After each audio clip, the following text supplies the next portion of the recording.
Enrique Iglesias famously said, "I can be your hero, baby." Mr. Contest Chair, fellow Toastmasters, and anybody who's wanted to be someone's hero.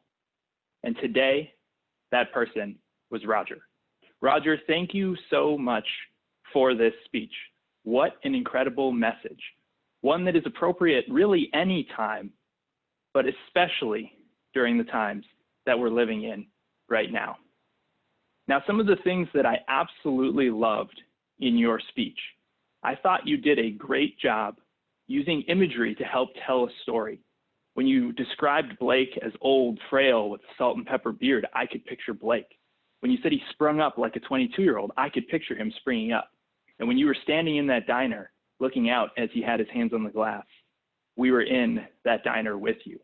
It was incredible imagery that helped us walk through the story. I also thought you did a really good job driving points home using vocal variety, but specifically in using quiet and slow tones.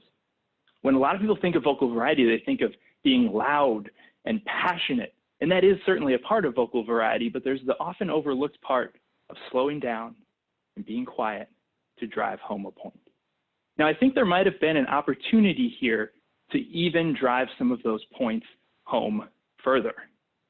Specifically, there was one line when you said, "How many times was he made to feel this way?" I would say invoke a long, uncomfortable type of pause after that, and perhaps even take a step back and look down to really let that point resonate within the audience and really just drive that point home. Now, another thing I thought you did absolutely fantastic was when you got to your conclusion, you did a callback to your intro and some of the various points that you mentioned during your speech, talking about your parents instilling the golden rule in you, talking about superheroes and being visible or invisible.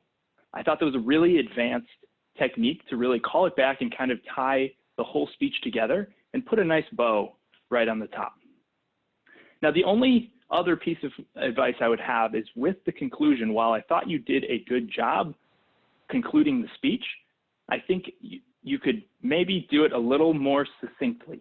I think there's an opportunity to perhaps reword or remove one or two sentences to really get that point home and kind of let the moment breathe itself. So in summary, it was a great speech and message. You used great imagery and vocal variety, but don't be afraid to do those long, uncomfortable pauses. And when you're doing your conclusion, make sure you really land the plane to drive the point home, and you will continue to be our hero. Mr. Contest Chair.